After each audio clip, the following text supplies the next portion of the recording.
Hey, deserving listeners, a lot of you have been asking me as a couples therapist to react to Darcey on the 90 Day Fiancé show. So let's watch some clips and see what comes out of my face.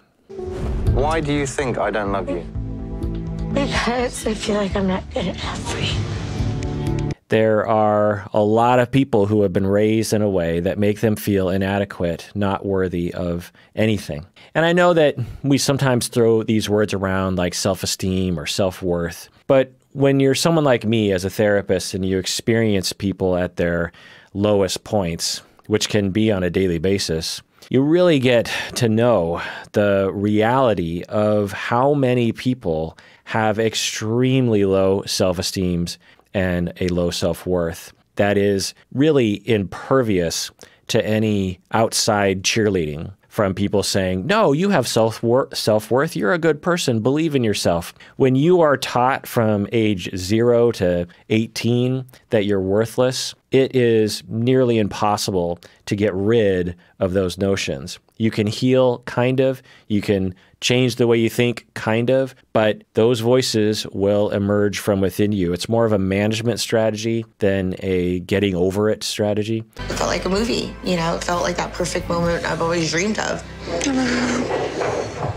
Finally felt true love.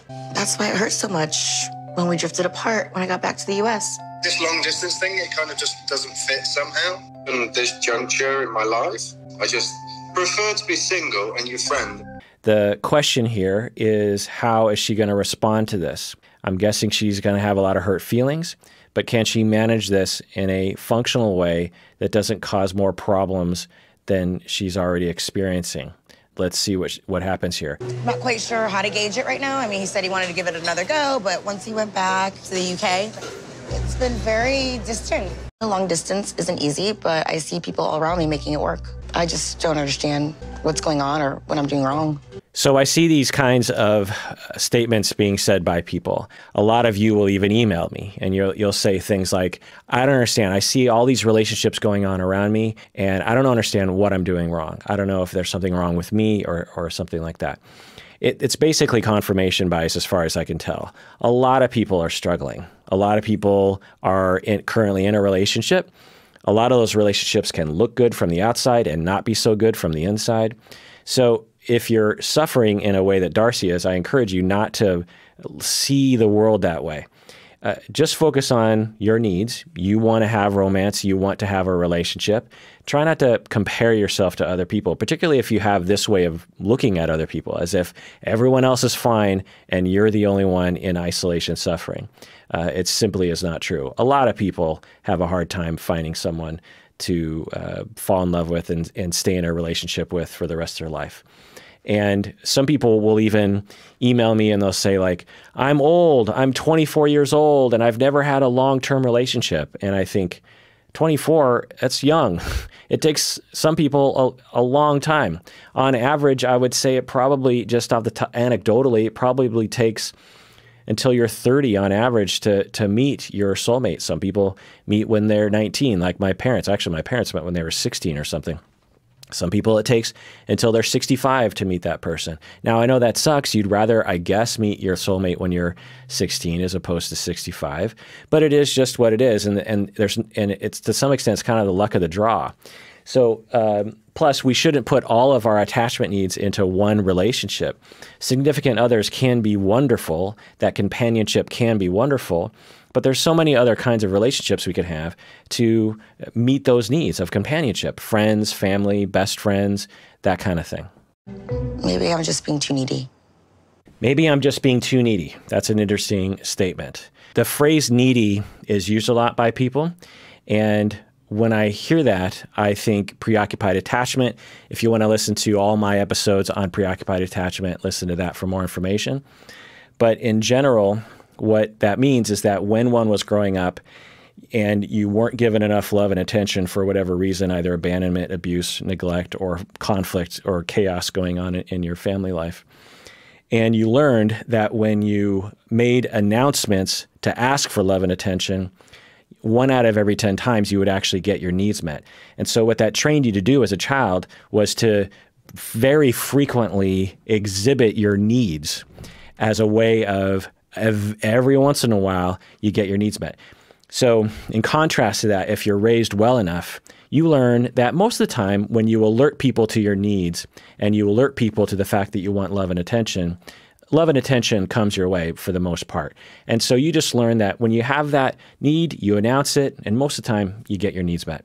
But for some people, they announce it, nothing happens. They announce it, nothing happens. They announce it, nothing happens. They announce it, ooh, they get a little bit of love and attention. And they're like, oh, okay. Then they announce it louder, they announce it louder, they announce it louder, and then they get a little bit of love and attention. So what they learn is that it's not likely you're going to get your needs met, but if you very frequently make your needs known to the outside world, eventually you'll get a little nugget of love and attention.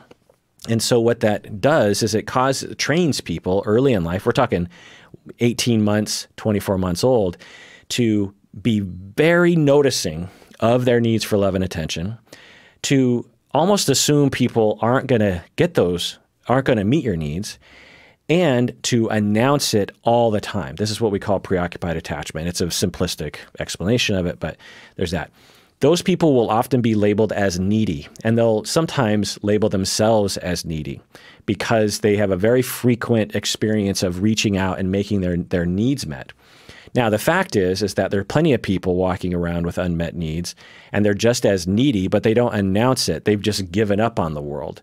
So the preoccupied attachment solution or strategy is adaptive when you're in a situation when you only get some love and attention. The problem is that when you grow up and people are willing to give you love and attention with only occasional bids for love and attention, and you frequently ask for love and attention and basically assume that the other person is never going to really give it to you, then the other person on the other end of that can sometimes feel as though they're being accused or they're being barked at or there's too many demands, and it can be a turnoff to them. It can hurt their feelings, and it can also just be frustrating for them. And it'll push people away, which causes more relational traumas to the person who grew up, quote unquote, needy. Just that one statement, when Darcey says, maybe I'm being needy, it makes me wonder if that's her situation. Obviously, I don't have any data on that, so let's see how this turns out. I mean, it was my birthday, and all I got was a happy birthday text. That was it. It was my birthday last week. There was no call, no card, no nothing. It made me feel sad and unloved that he was gonna call. It's okay. Yeah, so that's really sad. And she's being very healthy here. It hurt her feelings, and she's sad about it. And she's expressing that. That's understandable. It's just a birthday. So that little bit, it's just a birthday. That's a little yellow flag for what I was talking about earlier, which is I'm going to put myself down, or I'm going to say statements that I'm pretty sure other people are going to step in. Anyone hearing that, even if you're not her friend, if she says she's crying and she's like, I don't know, it's just a birthday, most people are going to be like, whoa, whoa, whoa, it's your birthday. That's a big deal. You're entitled to your feelings. That effort is a passive way of asking for things.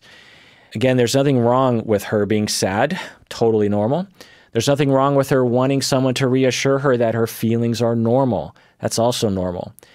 There is something aggravating to other people when you repeatedly assume that they're not going to take care of you, and you have to passively trick them into caring for you by saying things like, I don't know, it's just a birthday. I don't know. I'm saying yellow flag. We don't see a full pattern here. All right, well, that does it for episode 1 and 2, 90 Day Fiancé Before 90 Days with Darcey. And everyone out there, please take care of yourself because you deserve it. You really, really do.